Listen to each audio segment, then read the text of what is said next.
Okay. Good evening.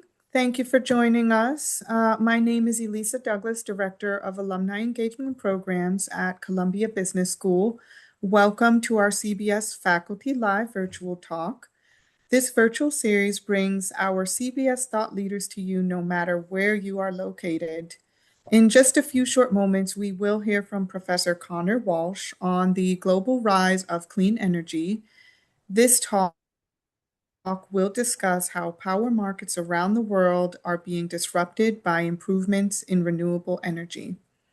So over the next hour, Professor Walsh will present, then we will open up for Q&A. Just housekeeping, please use the Q&A function to submit your questions. Conor Walsh is an assistant professor of economics at CBS. His research focuses on macroeconomics and economic growth with an emphasis on how cities, energy use, and technological change shape economic outcomes. Professor Walsh's work connects closely to real-world challenges, exploring topics like urbanization, sustainable growth, and the impact of local policy on businesses and regional economies. Prior to Columbia, he was a postdoctoral associate at Princeton University and a visiting scholar at the Federal Reserve Bank in Minneapolis. He earned his PhD in economics from Yale University. Now, without further ado, I'd like to hand it over to Professor Walsh. Thanks, Elisa.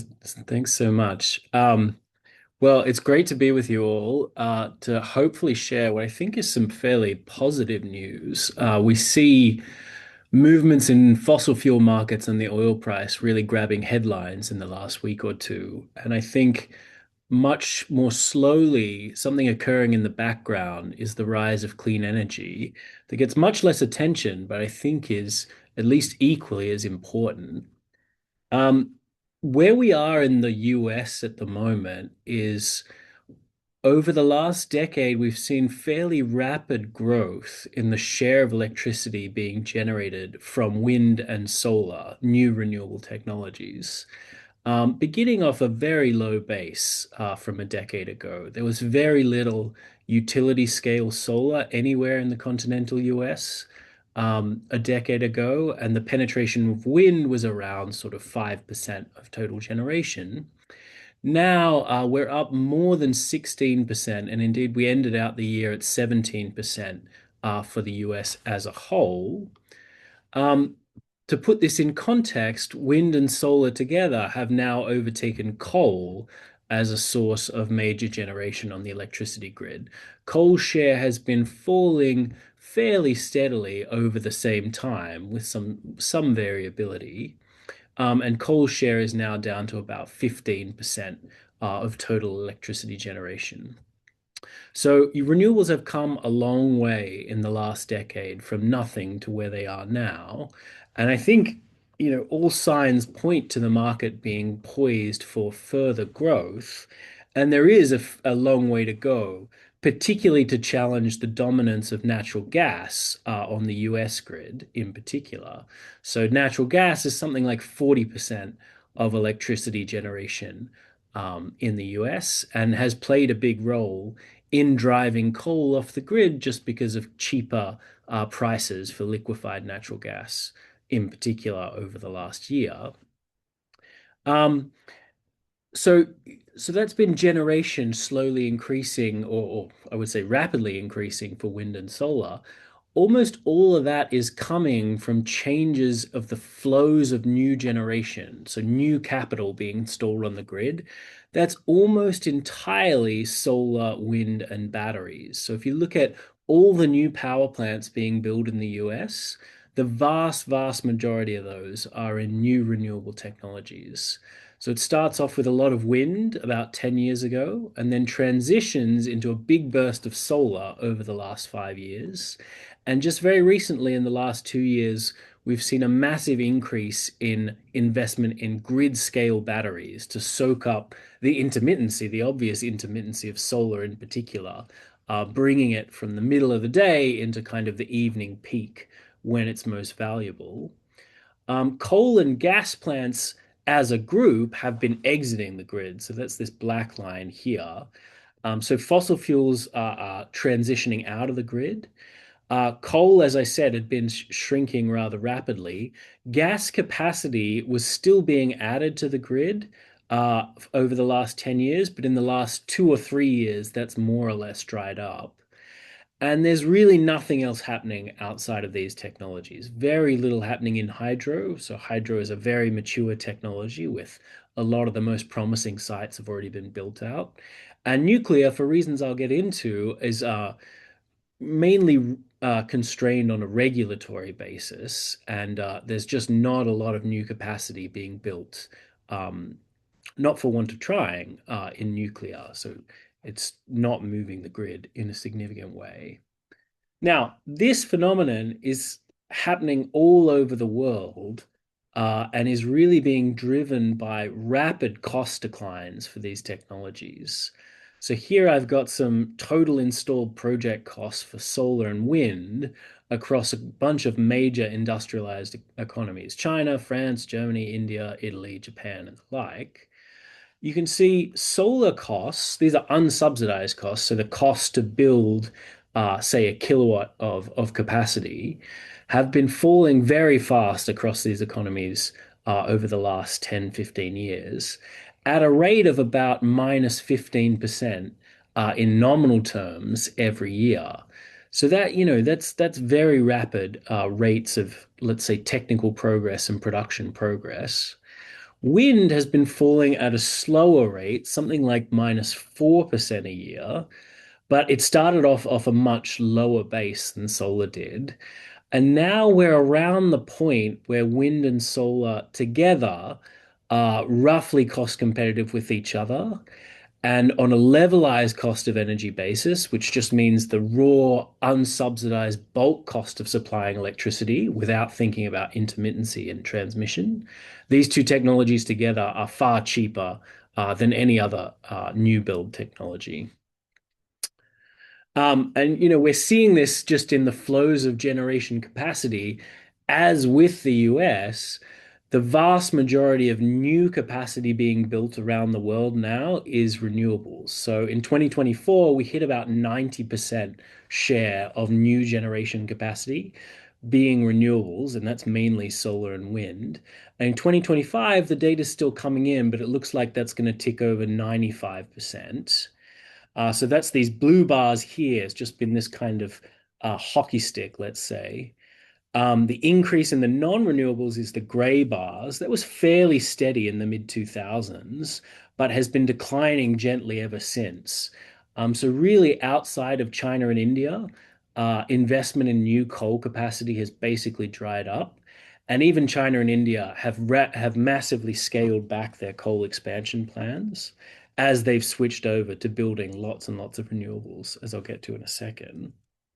But you can now see this in the aggregate data for the world as a whole. So this is from Ember Energy. If you look at the generation mix for the world as a whole, there wasn't really a lot of solar and wind on the global grid up till sort of 2010. And now that's just been surging for both solar and wind. Hydro as a share of world generation has been somewhat steady, I would say. It's still being built out in some countries, but again, it's a pretty mature technology, and there's not a lot of scope for expansion. Nuclear as well, there's not a lot of new nuclear being built across the world, again, for regulatory reasons. And so, as a share of global generation of electricity, the size of the fleet stays stable, but as a share of the global total, it's declining. Really, where we're seeing something, almost crazy, is in China. China's annual additions for solar and wind just sort of boggle the mind in terms of scale. So in 2024, they had about 260 gigawatts of new installation of solar power. And we're still waiting on the data for 2025, but it looks like 2025 might have crossed 300 gigawatts. Just to give you an idea of what that means, China just announced plans, or last year announced plans to dam the Brahmaputra River, which is a river that flows off the Tibetan Plateau and down into India. it would be by far the largest hydropower dam in the world. It would be something like 60 gigawatts of capacity, and that's three times the size of the Three Gorges Dam, which is already the largest dam in the world. But building that would take roughly 8 to 10 years at best estimates. And in 1 year, we got, 260 gigawatts versus the size of this proposed dam. And wind as well. I mean, wind is nowhere near as big as solar in China in terms of new capacity. But 2025 looks like we might have crossed the 100 gigawatt mark there too. So this is just really enormous build outs of renewable technologies. And as a result, it looks like total emissions for China, emissions of carbon dioxide, might have peaked last year and started to decline as they're building so much renewable energy, they're actually outpacing demand growth. So demand growth for electricity grows fast in China just because GDP growth and industrial demand is growing fast, anywhere from 5 to 10% a year. Renewables are now accounting for that total demand increase and even more driving out existing fossil fuels. So it'll be a while, it'll be a few years before we confirm whether that's the case, but it's quite optimistic for the world's challenge in meeting our total emission reduction targets if China has peaked their emissions. Um, yeah, I thought this was kind of an interesting slide. That's just because China is building out so much capacity to meet soaring electricity demand, its percentage that it's meeting from wind and solar is roughly the same as the US. If you kind of line them up, they're roughly the same in their electricity um, transition journey, and you can see the seasonal spikes here roughly line up for the US and China. Um, now, yeah, I think, a lot of the story here is solar. Solar in particular has just been a juggernaut the last 10 years. But that's not really something that happened in the last 10 years. It's been an inflection point that's been building on progress that's been going for decades now, which is that solar panels have been getting exponentially cheaper over time. So this is what this graph shows. This graph shows the module price for solar panels in dollars per kilowatt going back to the 1980s. And in the 1980s, solar power is basically uneconomic everywhere except in space. So if you wanted to put solar panels on your roof in the 1980s, it would have been a cost of millions of dollars. And now, depending on where you are in the world, you can get it for five to $10,000 per roof. And so that kind of exponential decline, is about as fast a price decline as we've seen for any technology that the US government tracks in its investment statistics outside of Moore's Law. So Moore's Law being the doubling of transistor counts on computer chips every 2 years. This price decline is, I would say, of a comparable speed, but a little slower than Moore's Law, but still enough to kind of fundamentally change the economics of power generation, um, if it runs long enough. And there's every indication that it's continuing year on year to drive big declines in the price of solar power. Now, some of that in the early years was research and development, but really over the last 20 years, it's been massive industrial expansion and economies of scale, particularly in China, just producing these things in large numbers and driving the unit cost down relentlessly through industrial competition. Um, that scale up for solar is now faster than any power technology in history for the globe. So if you look at how long it took, or how many terawatt hours per year is generated by these different technologies after they pass some baseline level, you can see, hydro, coal, and gas, they expanded relatively quickly. Nuclear actually expanded much more quickly as it was being built out in the 60s and 70s. But solar now, it's been sort of 10 years since we passed this minimum generation level, and it's scaling up faster than any technology we've ever seen. And I think, it's fair to say that no one really saw this coming. This is one of my favorite charts in all of economics. It's from The Economist magazine, but it's really building off some work that's been around on Twitter for a while. And what it shows is the capacity at a global level of new solar installations every year. So 2024 might have been around 700 gigawatts of solar power installed. You can see this hockey stick or this exponential graph, a kind of exponential technical change. And the yellow lines are the predictions of the International Energy Agency for how much solar was going to be installed over the future. So you can see in sort of 2010, 2015, they're predicting that there's whatever's being installed there is going to stay at those installation levels for the, coming decades. And every time the installations increase year on year, they kind of update their spreadsheet and just project that that's going to continue. And they're just proved wrong every single year. They just completely underestimate the scale of this exponential technical change. And even in the recent years, when this has been pointed out to them, they've still been unable to grasp just how quickly this stuff is getting deployed and will continue to get deployed into the future. To give you an idea of where we might have been in 2025, that's probably something like 800 or 900 gigawatts. Now, every technology is not an exponential forever. It's going to be an S curve at some point. But the right point to predict inflection of the S curve is not when the second derivative is positive. So I think we've still got quite a way to run in a chart like this. Now, obviously, the main problem with renewables that has limited their rollout in the past has been their intermittency. So solar power is obviously not there at night. Wind is intermittent in a different way. It can be intermittent at a scale of sort of weeks or months and have big variable increases or decreases in output. For solar, lithium-ion batteries are now solving that intermittency problem in key grids across the world. So this is the fuel mix for California on just a random day last year. You can see in the middle of the day, the California grid is just generating a huge glut of solar power that basically disappears around 6 o'clock when the sun goes down. And then you can see this purple shaded area here is the contribution from batteries, grid scale batteries. Those batteries are charging in the middle of the day and soaking up excess solar power, and then they're delivering it onto the grid after 6 o'clock to sort of 9 o'clock at night, right when the power is most valuable and prices tend to spike because that's when everyone gets home from work, turns on the TV, cooks dinner and the like.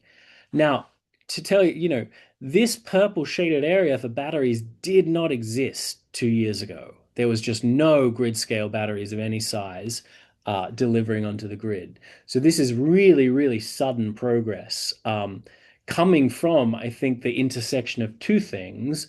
One is this massive penetration of solar that needs somewhere to go from the middle of the day where we don't need it so much to the night. And two, batteries just getting really, really cheap at the same time. So this is the planned over 2025 and 2026 new generation in the United States. And so yellow is solar. So there's a huge glut of solar coming online all over the country in different markets. Blue is gas. So you can see some significant gas plants, but really in totality, compared to the renewables that are coming, not that significant. Green is wind. So there are some big offshore wind plants in the Northeast that are, having, let's say, some troubles with the current administration. And then black is batteries. So this really came out of nowhere. Again, like 2 or 3 years ago, you would not have seen something like this for projected battery installations. And really, it's concentrated in two key markets. One is California, where they have a lot of solar power in the middle of the day. The other is Texas.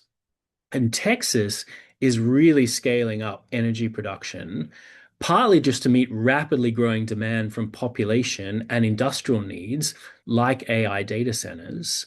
And at the same time that they're scaling up solar and wind, they're investing huge amounts in just utility scale battery storage. And, I find the contrast kind of interesting because California is a very regulated market in many ways. Texas is just much easier to build new generation. The permitting requirements are nowhere near as serious as they are in California. And, Texas, for sure, the state government is not particularly interested in, let's say, the economics of climate change. And even given that, they're building mainly renewable technologies, revealing, I think, the advantages, the cost advantages of battery and solar. Um, yeah, with batteries in the US, we basically saw a doubling of the last 2 years each year on cumulative, let's say, utility scale battery power capacity. And again, that's coming from battery prices falling, I think, in a similar way that solar modules fell. I mean, lithium-ion batteries have made huge progress, technical progress, as an input into consumer electronics, but building them out at grid scale really begins, I think, with Tesla producing them at scale for electric cars, and then diversifying into producing them for grid scale applications. And then in the last 2 years, Chinese companies scaling up massively and producing grid scale batteries. The other thing that I think is important to mention about renewable technologies that really drives home the contrast is the time to build. So we're now at this point in the US where we're seeing demand, overall grid demand for electricity start to rise again after a period of flatlining for essentially 20 years. Demand really didn't expand for the grid as a whole since about 2005. Now, with AI data centers just popping up everywhere, total grid demand is rising again, though it's anyone's guess how much it's going to rise. And when you look at projected needs to meet this growing demand, you really run into a couple of problems for fossil fuels. One is cost, like I said, new build coal and new build gas, just kind of uneconomic compared to renewables now. But the second thing is time to build. It's just much, much quicker to build, let's say, hybrid solar installations, which is solar with batteries, and wind plants. You're looking at timelines of 2, 3 years versus sort of 5, 6, 10 years for new coal and new gas. Nuclear, yeah, unfortunately for nuclear, it's even longer. And again, that's not about the physical constraints of the technology. That's just really immense regulatory burdens that stand in the way of nuclear getting built out to meet these very quick demands for power. There are some efforts to try and streamline the regulatory process, but this is such a slow-moving beast that I think anyone that tells you that nuclear is going to service AI data centers they may have a bridge to sell you. It just doesn't look feasible from where I stand. Now, I don't want to say that everything's rosy in the world. Particularly in the US, we have kind of a fairly large problem with the interconnection queue. And that's just the idea that there's so much new capacity trying to come onto the grid that it's posing problems from the standpoint of grid integrators and grid operators who need to model the power flows of any new generation asset. And when many are trying to come onto the grid at the same time, that becomes a very complicated endeavor. And so ensuring safety and quality of power supply, becomes really a challenge. And as a result, there's just a lot of solar, wind, and storage stuck in the queue for approval across the different wholesale markets of the US. That's just taking longer and longer to get approved because there's so much of it. And so there are some reforms looking at shortening these times and improving the modeling. But so far, I would say not a lot of progress has been made there. Um, and so now, as all this new renewable capacity comes online, I think it's worth asking, what is this going to do to power markets? And I think it really challenges traditional ways of thinking about generation, in particular because both solar and wind are essentially zero marginal cost technologies. So, the cost of supplying to the grid when the sun is shining or when the wind is blowing is essentially zero from the standpoint of the operators. These technologies, unlike fossil fuels, don't burn anything. They don't have fuel inputs. And so they tend to win bids to bid into generation.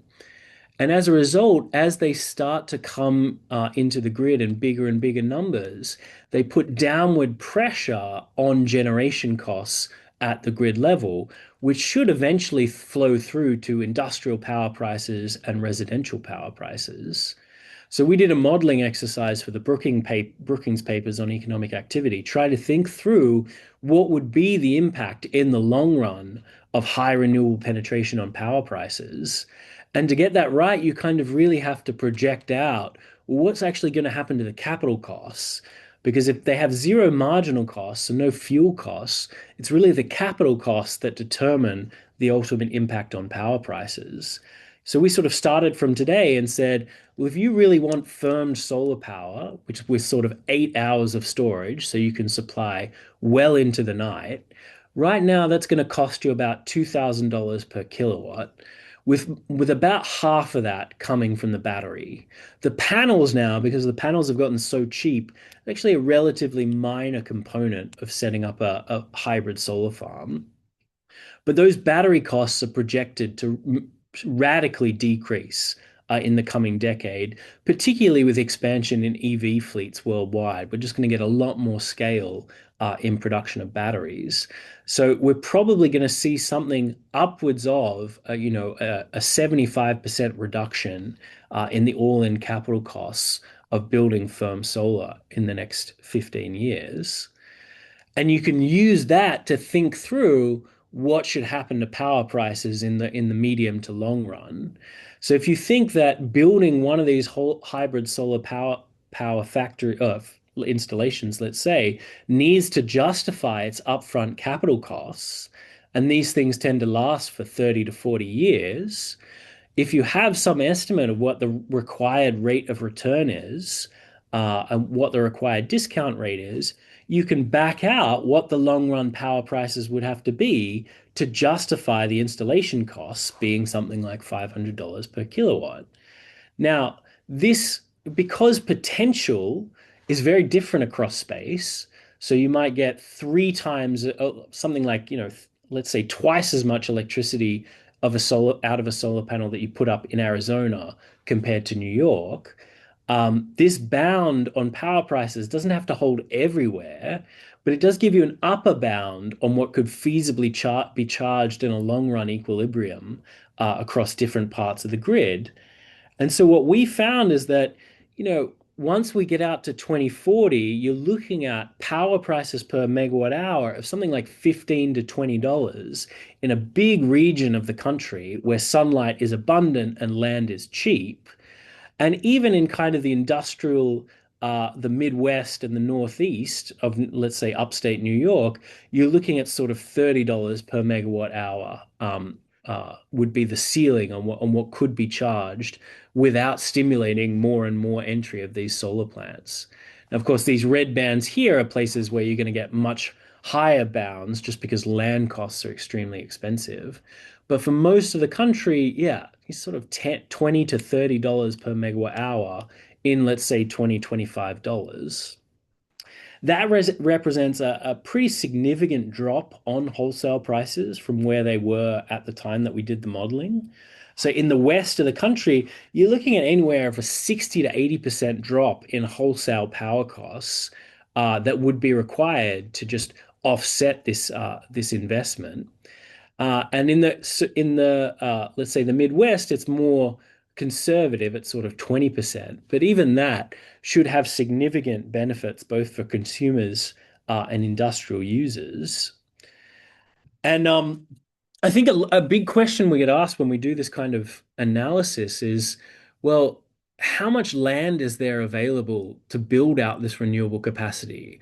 Obviously, solar and wind, to a lesser extent, are much more land intensive than fossil fuel power stations, or in particular nuclear. Now, in the aggregate, this is clearly not a constraint. So, we calculated that you could meet the entire generation needs of the US with about 1% to 2% of the total land of the US. Now that's not nothing. That's, a fairly significant chunk of land. But for reference, it's about 5 times the land that we use for golf courses. So certainly not unimaginable. More locally, how much land is available? Well, if you look at all the different, let's say, cities, metropolitan areas, counties, commuting zones of the US, almost all of them can meet uh, uh, essentially all demand locally with solar and wind within 100 miles. There's a bunch of places, large cities, New York in particular, where that becomes more challenging and that you'll have to build out transmission to lower cost generation areas. But, a big chunk of the US can source cheap renewable electricity locally. Um, that should put downward pressure on wholesale prices. It's an open question how much that feeds through to residential prices, the prices to the end consumer, because there you've really seen a big increase from what's known as distribution costs. That's the cost of not transmitting along long distance high voltage lines, but really going from substations to the end consumer at the household level. That's been getting more expensive over time. And part of it is the way regulated distribution monopolies work is often they're, allowed to charge a regulated margin on their asset base. And so this gives incentives to sort of overbuild distribution networks. Um, what we're seeing now, I think we're in the very early stages of, on the residential side, is seeing price pressures from rooftop solar, completely separate from utility scale solar. This is a graph of using Google's rooftop potential data, which is kind of amazing. For every house in the US, you can get how much it can generate in solar power.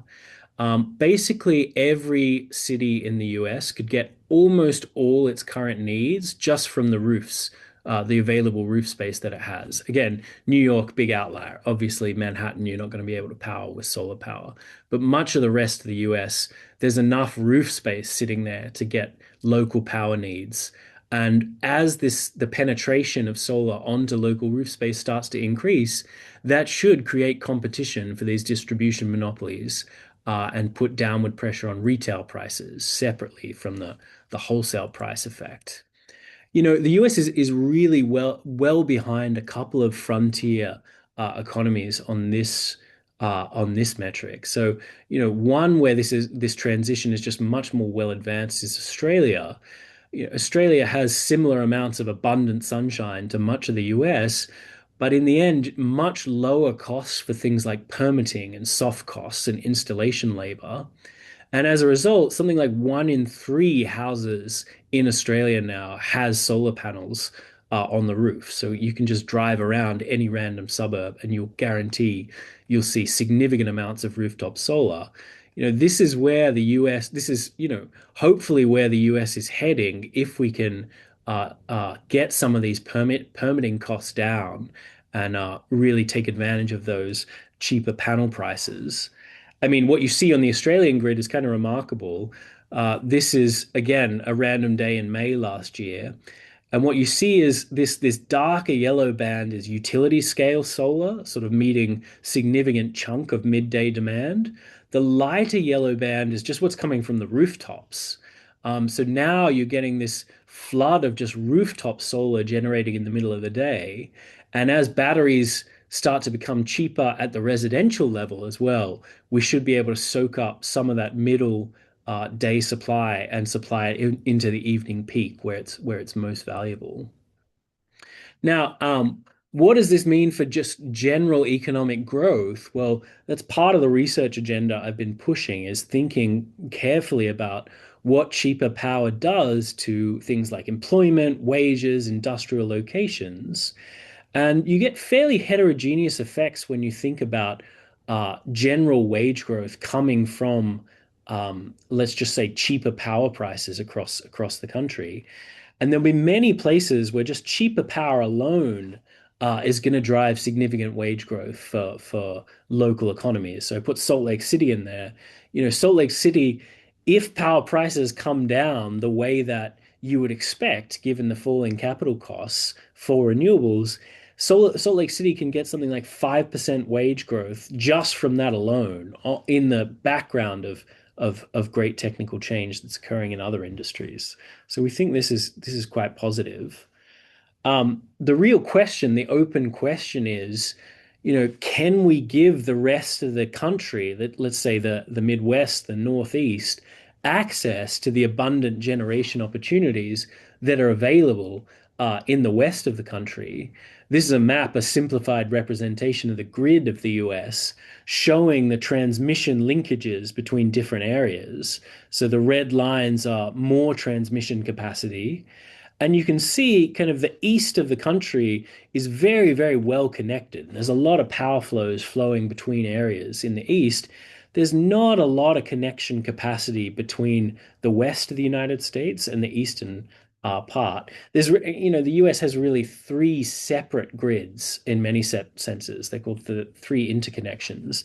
There's the eastern interconnection, the western interconnection, and then Texas just does its own thing.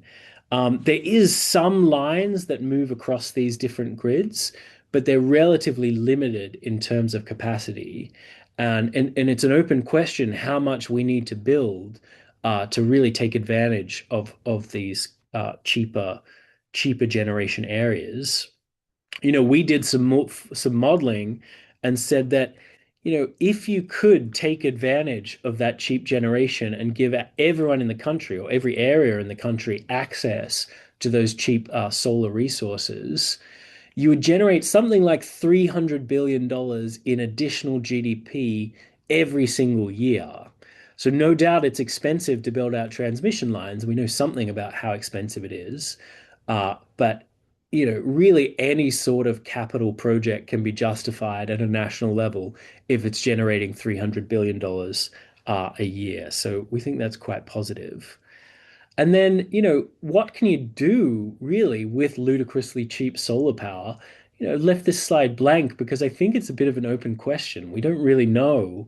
As power prices come down to the level that's implied by these capital costs, we start to open up not just avenues for like data centers and AI, but things like cheap desalination, hydrogen, all kinds of things that are uneconomic at current power prices suddenly become possible when you have just abundant renewable energy. So this is kind of exciting, and I think is worth thinking about. And um, yeah, it's kind of an open question. So I'm getting towards the end now. I just want to bring it back to the volatility we've seen in fossil fuel markets just in the last couple of weeks. The US really has two distinct phases of growth in its history. The first is really driven by the expansion of fossil fuels, first coal and then oil. And from essentially the Civil War up until the 1970s, fossil fuel prices were fairly, let's say, predictable over time. There was some volatility, but not a great deal. And they were very cheap. And this drove massive economic growth in the US and mass industrialization coming from these cheap sources of energy. Um, Post 1970, that era of cheap fossil fuels essentially ended. And we saw a big increase, first with the Arab oil embargo, and then subsequently in the 2000s, big increase in the average prices of energy, but also in their volatility. And we've seen that in just the last week or two with oil going from $70 a barrel to $100 a barrel and maybe even higher. This mass volatility causes significant inflationary effects in the US and around the globe and exposes industrial production to big swings in the cost of energy, which, is a big crimp on growth. If we can replace this kind of volatility with abundant renewable energy, we did calculations on what that means for economic growth in the US, and we came up with some kind of interesting figures that just removing that volatility from fossil fuels could generate something upwards of an extra half a percentage point in growth a year, which doesn't sound like much on a year-to-year basis. But if you extrapolate that forward over decades, you're looking at a resumption in the miracle years of economic growth from, say, the 50s and 60s. So I think the trends are exciting, the possibilities are exciting. And when you think about energy, I just want you to encourage you to think that it's not all doom and gloom, that, oil grabs the headlines, but in the background, we're seeing this consistent trend of increasing renewable penetration, and there should be cheaper power coming with it over the coming decades. So maybe I'll just stop there and take any questions that you have. Amazing. Thank you so much, Professor Walsh. Okay, we have some questions. How should business leaders think about balancing sustainability goals with cost pressures and shareholder expectations? Yeah, so this is an interesting one. I think they're not as in conflict as they might seem, and definitely the trade-off has improved over time. So if you think about sourcing renewable energy for your needs, if you're a manufacturing plant or let's say an AI data center, you know, the dominant reason to do that is no longer sustainability. It's no longer about driving, let's say, corporate social responsibility or driving reductions in CO2. Now it's about sourcing just the cheapest available power. That's not fossil fuels anymore. So that trade-off, at least for power generation, is relaxing over time. Now, in various other areas of the economy, deep decarbonization in industrials, there is still a trade-off between green goals, let's say, and raw costs for shareholders. But there too, we're seeing a lot of innovation. So I think these trade-offs are becoming less stark over time. Thank you. We have a question from Azim Ahmed. Thanks for joining, Azim. Azim writes, wondering what the lifespan is for grid scale batteries and what happens to them at the end of their life. Is Yeah. that captured in the unit cost benefit economics? Yeah, so it's a great question. So most of these grid scale batteries are rated for enough cycles for about 10 years currently. Um, and then they do need to be recycled and they do need to be repurposed. So I think this has people worried. But honestly, for a recycling challenge, it's nowhere near as much as we recycle daily for steel and aluminum in the US economy. And if you think about the material or the waste externalities of this battery recycling, they're going to be significant, but they're going to be orders of magnitude smaller in environmental damage from the amount that we just burn every single day of oil and coal. So I see that more as kind of a transitional pressure that we will need to work out a way to deal with, but it's definitely not beyond our abilities to do so. Okay, we have a question here from Steve. To what extent does the evidence show whether or not solar and wind are positioned to meet the rapidly growing demand from data centers? At this moment, it appears that developers are arguing that some mix of natural gas and nuclear will be needed to meet Yeah. demand. I think you're right in the very short term. So if we're talking about if you want to meet firmed power supply, 24/7 power supply for an AI data center this year, you won't be able to do it economically with solar and batteries alone. You'll probably need some mix of co-located gas and renewables. Now, yeah, so that is, you know, I think the short-term answer is gas is going to be needed over the next 5 to 10 years to meet the demands of these hyperscalers, no question. Nuclear, I think I'm much more skeptical on nuclear. Just as we said, there have to be big regulatory changes at the state and federal level to get nuclear even a foot in the door. We've seen big tech companies purchase and restart mothballed nuclear plants. That's a very different proposition to building new nuclear from scratch, which if the rest of the world is anything to go by, is an endeavor of 10, 20 years to get one off the ground. Um, yeah, if you're building an AI data center next year, it's not going to come from new nuclear. There's no way. Our next question is from Travis. Given that the United States has become a net exporter of oil and continues to Mm. benefit from global oil market dynamics and dollar-denominated energy trade, do you think U.S. policymakers face any conflicting incentives when advancing policies that accelerate the transition toward renewable energy? Absolutely. And I think you've nailed it implicit in the question. Um, Now, a global exporter of oil is somewhat different to incentives for power generation. Oil doesn't really exist more than microscopic percentages as generating electricity on the US grid. So they're somewhat separate. But it is true that they seem to be conflated in policymakers' minds that there's fossil fuels and then there's renewables. And this administration certainly is doing as much as they can to promote production of fossil fuels and export of fossil fuels. Um, but yeah, I think the market has already spoken on the generation side.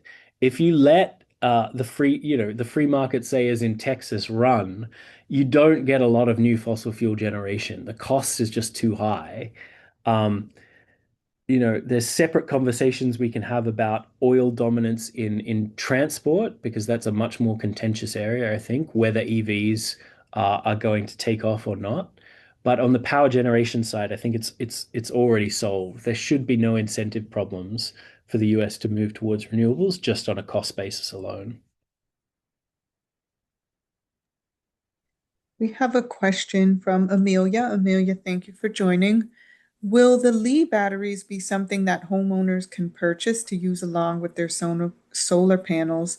And if Yeah. so, are there regulations against these batteries in light of recent battery fires seen with e-bikes? Yeah, so that's starting to come online now in the US. Again, it's nowhere near as advanced as in the rest of the world.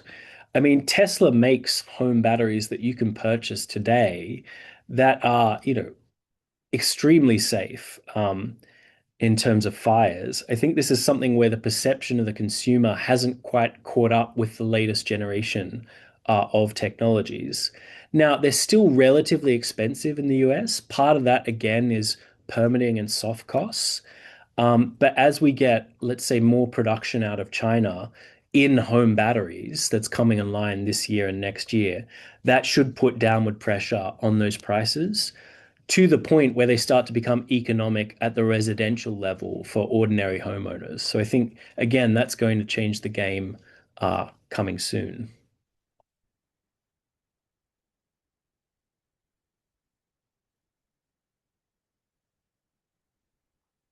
Oh, you're muted, Elisa. Sorry about that. I think I've got this down by now. Okay, so we have a question from Mark. Given the increasing economic efficiency of solar wind, how useful, beneficial are financial incentives for consumers? Yeah. So, yeah, this is an interesting one. I mean, my personal view now is that we're past the point where significant subsidies are needed for these technologies. So, of course, under the Biden administration, we had the Inflation Reduction Act, which put in place significant subsidies for the generation and production of these technologies. And in my view, they were way, way too generous given how cheap these technologies already are. That's gone now. The current administration has essentially gutted most of the Inflation Reduction Act, and we're not seeing significant drying up in the pipeline of these technologies. So, I don't think subsidies are necessary on the utility side. On the household side, to get costs down, there could be an argument for continued, let's say, state level subsidies for rooftop solar and batteries maybe to take pressure off the distribution and transmission grid. Um, but I think they're not at the point where they're needed to drive adoption anymore. Things have just changed so rapidly in the last 10 years that they would be more the cherry on the top, and potentially not very cost effective. Okay. Do you see, I'm sorry, my computer has just frozen and now I can't see. Okay, here we go. Do you see clean energy as a force for reducing global inequality, or could it widen existing gaps? Um, You know, it's interesting. Yeah. Clean energy in particular is a very democratic, decentralized form of energy. It's just such a different way of generating that, like I was saying in the talk, I think different mental models are needed to think about it. Let me give you an example. Take Pakistan. So, Pakistan in the last 2 years has imported about 40 gigawatts of solar panels entirely from the household sector. And the reason this happened was because Pakistan had extremely inefficient centralized generation with high prices that households just couldn't meet by connecting to the grid. And solar panels got cheap enough coming in from China close by that households have been able to bypass the grid entirely and just set up panels and very cheap, let's say, lead acid batteries at the household level, giving them a way of kind of getting power, let's say, power over their own power supply in a way that doesn't depend on centralized government, which in this case in Pakistan is just very inefficient at supplying energy to desperately people who are desperately energy poor. Decentralized solar is a technology that by its very nature leads to distributed generation. So I see it as a force for compacting perhaps not inequality, but alleviating, let's say, energy scarcity in a way that doesn't require big centralized investments in places like Pakistan, but also sub-Saharan Africa in particular. Well, thank you so much, Professor Walsh. This was Thank really you. insightful. A big thank you to our attendees for taking the time to be with us during this talk. A quick plug, our next CBS Faculty Live virtual talk will be held on March 31st at 12 p.m. Eastern with Professor Brett House on understanding the global economic context. He will discuss how we equip business leaders to understand emerging developments and long-term trends in the global economy and interpret what they mean for their organizations. So please join in again soon. Thank you again, Professor Walsh. I have hope and I really You appreciate should you have doing hope. Things aren't as bad as they this. seem. Thank you so much, everyone. Thank you.